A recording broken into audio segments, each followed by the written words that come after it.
Welcome back to another episode of Fabulex Makeup, everybody. Today I am doing a smoky eye glitter liner eye look type of thing. Y'all know how we do something crazy. So it's been a hot minute before I've done some makeup, but here we are today. We're getting back into this. So today I'm taking some Kiss gel liner, and I can't remember what brush this is. I'm pretty sure it's from Morphe. No, maybe it's from e.l.f. And I'm just going to apply this all over the eyelid, and this is going to be the base for my eyeshadow. And I'm doing a black base so that when I put on black shadow, it's just super pigmented and really dark. So I'm just packing this all over the lid area, but I'm also trying to keep it very even, because if you apply any kind of base, whether it's concealer, light, or dark, you want to make sure that you're applying it evenly over the eyelid, so when you put on the powder, it won't be patchy and everything will be even. Now, to keep the gel liner from moving, I'm going to set it with an eyeshadow from the Morphe 35N matte palette, and I'm using, I believe this is a Luxe Beauty brush. I'm going to set that all over the eyelid and just pack that on so it's really matte, and once you look like a raccoon, you're good. Now I'm taking a dark chocolate brown and a fluffy pencil brush, and I'm going to blend out the edges of the black. And this is where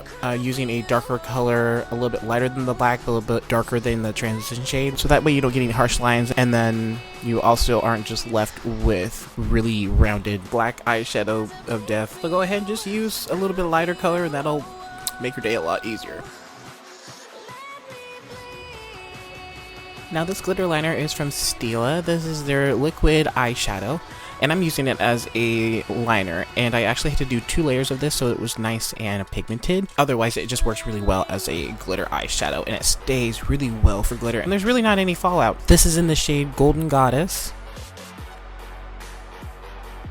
For my lashes today, I'm using the NYX Cosmetics Superhero Mascara, doing a nice thick layer so that it can act as a glue for the lashes. I did use lash glue and some Wish app lashes, but I wanted to really make these blend so you could see the glitter. So I've already done my foundation. That was the Aqua Glow foundation from Stila, and the concealer today I'm using is the Radiant Creamy Concealer from NARS in the shade Biscuit, and I'm applying this underneath my eyes only. I didn't apply it to the rest of the face.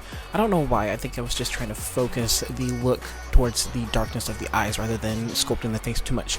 But I did set it with a little bit of loose setting powder from Sacha. And to warm up the face, I'm using the NYX Matte Bronzer in the shade Deep Tan, which is something I do to warm up the face on a daily if I really want to have an extra contour without using a cream. And then just underneath the cheekbone area, I set it to kind of brighten it up, and then down the nose.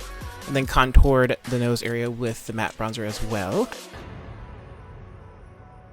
I also took some of the Radiant Creamy Concealer down the center of the nose just to clean up the contour, because my powder gets a little bit messy. Went ahead and dusted off the rest of the powder. Now the only shade I used on the bottom lash line to smudge out the Stila gel liner that I had on the bottom of my waterline already was the dark chocolate brown, and then I used just the NYX Cosmetics mascara on the bottom. So I'm actually using 2 NYX Liquid Lingerie lipsticks. This first shade is called Titty. It's a dark chocolate brown, and I use that to quote-unquote outline my lips. And then the shade after that for the inside of the lips was Beauty Mark, and Beauty Mark and Teddy are actually really close to being the same, and they're also really close to being my own lip color. So, you know, I just kind of went with it. I just needed something that was kind of neutral, but I also wanted something a little bit dark. But also, I cleaned up around my lip area just to sharpen up the corners of my lips. I don't usually do that, but I was just feeling a little extra today, and then blended it out with a clean, flat-ended, fluffy brush. It was kind of weird. I just randomly found it. For my highlight today, I am, of course, dipping into the Carli Bybel palette, which I've hit pan into the highlights, so I have to move over to the other ones. Putting that all over my face. I'd take a bath in it if I could, but I'll just keep it to the highest points of the face like we're supposed to. A little bit on the brow bone because I didn't put any other eyeshadow, and I didn't put anything in the inner corner either because I really wanted to keep this smoky and matte in the eye area. And then I set my face with some Slay All Day setting spray, and that does it for this smoky glitter eyeliner look. Y'all, I really had fun doing this, and I'm so glad it came out so dark and black on the eyelids. And if y'all enjoyed this look, give it a thumbs up, give it a share. If you're new, don't forget to hit the subscribe button and join the Fab Fam. And if you're a returning member, hello lovely, much love, and stay beautiful inside and out.